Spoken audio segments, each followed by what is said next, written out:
রে শয়তান লোক, খোল, বোতলের মুখটা খোল, আমাকে বের কর, আমাকে ছেড়ে দে।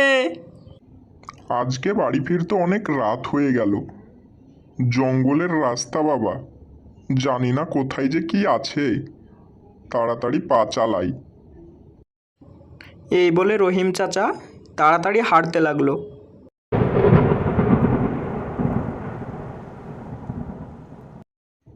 আকাশে মেঘ নেই, আবার বিদ্যুৎ চমকাচ্ছে কেন বাবা?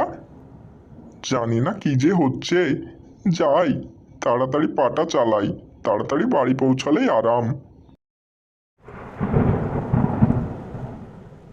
তারপরে রহিম চাচা এই বলে হাঁটতে লাগলেন এবং কিছুটা দূর যাওয়ার পরেই দাঁড়িয়ে পড়লেন। এ কি বাবা, ওটা কি উড়ে আসছে আমার দিকে? ওরে বাবা রে, ডাইনি! হা হা হা হা হা, এত রাতে তুই জঙ্গলে এসেছিস? আজ তো তুই বাঁচবি না। আমি তো তোমার কোনো ক্ষতি করিনি। আমার ঘরে বাচ্চা আর বউ আছে, আমাকে ছেড়ে দাও। ওরে পাগল, মানুষ তো আমার জাত শত্রু, আর তুই আমাকে ছেড়ে দিতে বলছিস? তুই আজ কোনোভাবেই বাঁচতে পারবি না, তোকে তো আজ আমি খাবো। হ্যাঁ হ্যাঁ হ্যাঁ হ্যাঁ। রহিম চাচা ভাবতে লাগলেন। আচ্ছা, তুমি যখন ভেবেছই আমাকে খাবে, তখন তুমি আমাকে খেয়ে নাও। তবে আমার একটা ইচ্ছে আছে।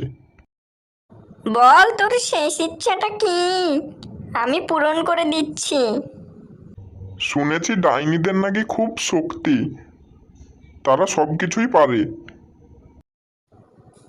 হ্যাঁ, আমাদের খুব শক্তি, আমরা সব কিছুই পারি। কেন তোর বিশ্বাস হয় না? না, বিশ্বাস হয়, তবু যদি একবার নিজের চোখে দেখতে পেতাম তাহলে একটু বেশ ভালো হতো। একটু যা সন্দেহ আছে সেটাও দূর হয়ে যেত। তো বল আমাকে কি করতে হবে, তাহলে তুই বিশ্বাস করবি। তুমি যদি এই ছোট্ট বোতলটার মধ্যে ঢুকে দেখাতে পারো, তাহলে আমি বিশ্বাস করব তোমার অনেক ক্ষমতা। এটা কোনো ব্যাপার হলো? এটা তো আমি এমনি পারবো। দেখ কেমন করে আমি বোতলের ভেতর ঢুকি। এই বলে যেই ডাইনি বোতলের ভিতরে ঢুকলো, ঠিক সে সময় রহিম চাচা বোতলের মুখটা বন্ধ করে দিল। ওরে শয়তান লোক, খোল, বোতলের মুখটা খোল, আমাকে বের কর, আমাকে ছেড়ে দে, আমার ভুল হয়েছে, আমাকে ছেড়ে দে। তোকে তো আমি ওঝার কাছে নিয়ে যাব। না, আমাকে ওঝার কাছে নিয়ে যাস না, ছেড়ে দে, ছেড়ে দে। ঠিক আছে, আমি তোকে ছেড়ে দিচ্ছি, কিন্তু তুই এই জঙ্গলে এই বোতলের মধ্যেই থাকবি। বোতলের মুখ খুলতে হবে না, তুই আমাকে এখানেই রেখে দে, কিন্তু ওঝার কাছে নিয়ে যাস না। তারপরে রহিম চাচা বোতলটি সেখানেই রেখে বাড়ির দিকে চলে গেল। রহিম চাচা নিজের বুদ্ধি দিয়ে ডাইনির শক্তিকেও পরাজিত করলো। গল্পটি যদি ভালো লাগে তাহলে চ্যানেলটি সাবস্ক্রাইব করে আমাদের পাশে থাকবেন। ধন্যবাদ।